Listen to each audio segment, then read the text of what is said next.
Makers में एक बार फिर से खुशामदीद। और क्या हाल चाल है आपके? ठीक ठाक हैं और इंशाल्लाह ठीक ठाक ही होंगे।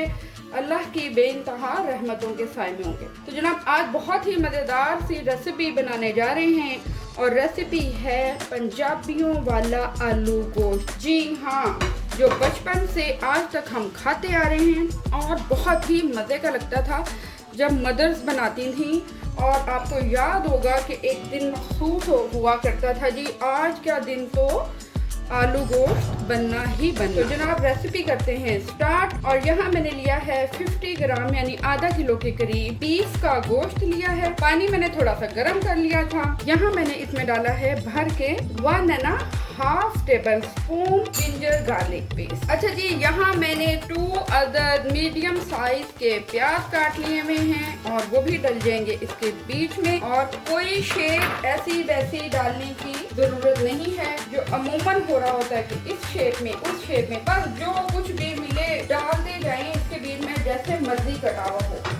और फिर देखें कि इसका जायका। 2 अदद टमाटर लिए हैं मैंने, इसको भी साबुत ही जाएंगे इस तरीके से हाफ कट मैंने कर लिए हुए हैं इनके। 4 अदद ग्रीन चिलीज हैं, ये भी बीच में डाल दें। यहाँ पे जाएगा 1 टेबल स्पून सॉल्ट नमक, 1/2 टेबल स्पून जाएगी हल्दी पाउडर और 1.5 टेबल स्पून जाएगा धनिया का। ये जो लंबे शोरबे वाला मजेदार सा आलू गोश्त होता है ये हम वो बना रहे हैं। और वो जो पुरानी यादें हैं वो पुरानी यादें आज हम करेंगे ताज़ा। यहाँ पे तकरीबन 5 मिनट हो चुके हैं और ये देखिए टमाटरों का छिलका बिल्कुल नरम हो चुका हुआ है। ओपन ही मैंने इसको रखा था क्योंकि जो बॉयल आता है और ऊपर झाग आ जाए वो बैठ जाए। और अब जो झाग है वो बिल्कुल अब बैठ जाएगी। तो छिलका अब हम इसका कर लेते हैं। देखिए बहुत ही आसानी के साथ अब ये जो इसका छिलका है उतर रहा है। तो अब यहाँ पे आती है बारीक खड़े मसालों की। खड़े मसालों में गरम मसाले, यहाँ पे मैंने लौंग ली है, काली मिर्च है, मिक्स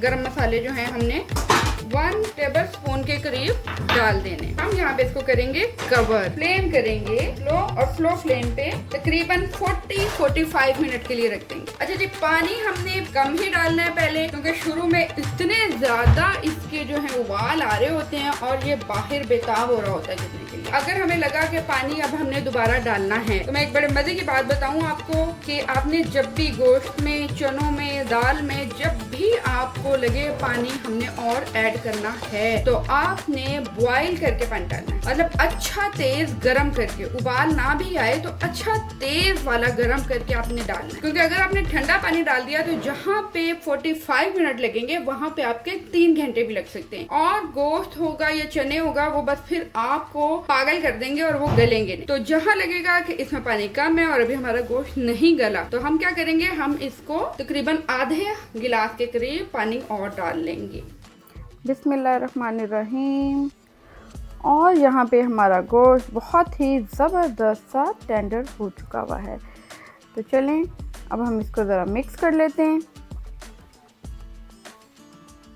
ओके जी, यहाँ पे अब हम करेंगे गोश्त की भुनाई क्योंकि सिल्वर के बर्तन में बहुत ही ज़बरदस्त तरीके से हम इसको भून सकते हैं। यहाँ पे मैं डालूँगी 1 टेबल स्पून के करीब चिली पाउडर, सुर्ख मिर्च आप डाल लें। और इसमें अब मैं शामिल करूँगी ऑयल आप अपनी मर्ज़ी से डाल सकते हैं। अगर आप घी डालना चाहें तो घी भी डाल लें। मैं यहाँ पे तकरीबन आप कह लें कि 150 ग्राम के करीब ऑयल डाल रही हूँ क्योंकि आलू गोश्त के ऊपर जब तक मज़ेदार सी ज़बरदस्त सी तरी ना आए तो उसका मज़ा नहीं आता। तो यहाँ पे अब हम डालेंगे 1/2 टेबल स्पून के करीब गरम मसाला। ठीक हो गया।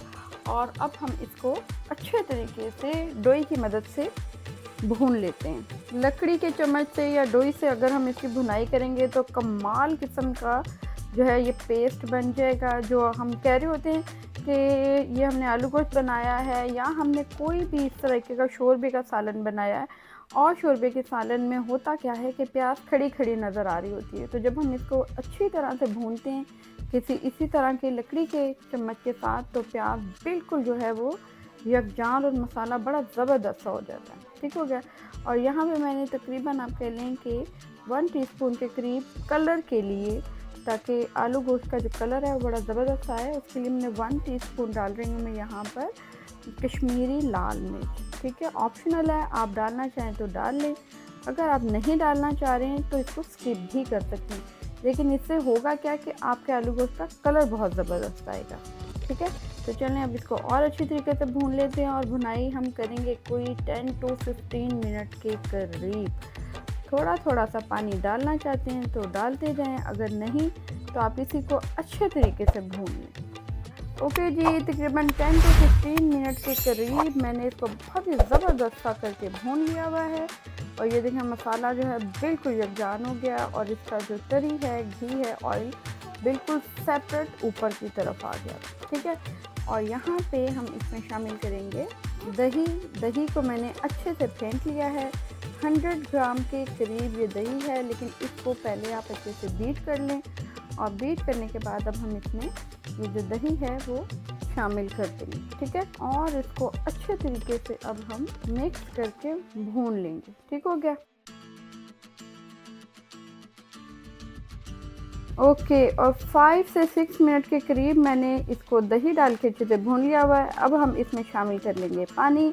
पानी आप अपनी मर्ज़ी के मुताबिक ऐड कर सकते हैं। मुझे तो आलू गोश्त में शोरबा ज़रा थोड़ा अच्छा लगता है, तो मैं यहाँ पे पानी डालूँगी थोड़ा सा ज़्यादा, और यहाँ पे मैं तकरीबन 1.5 गिलास के करीब पानी डाल लूँगी, शामिल कर लेंगे।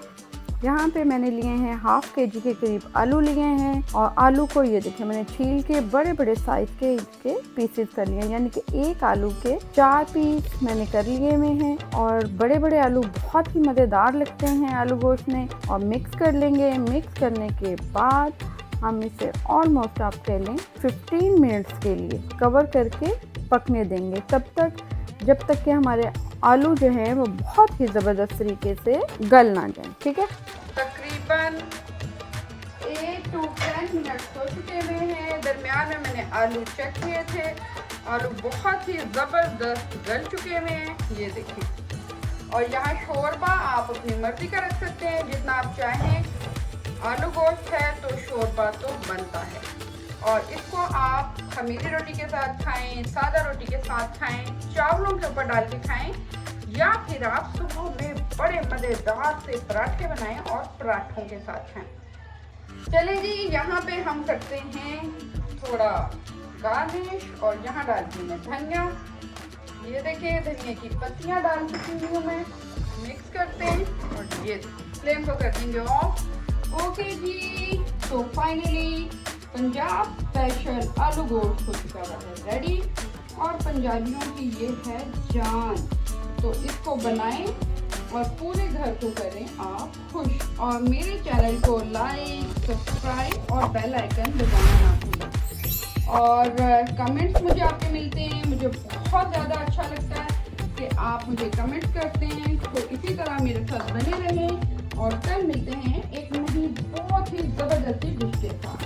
तो टेक केयर, अल्लाह हाफिज़, बाय बाय।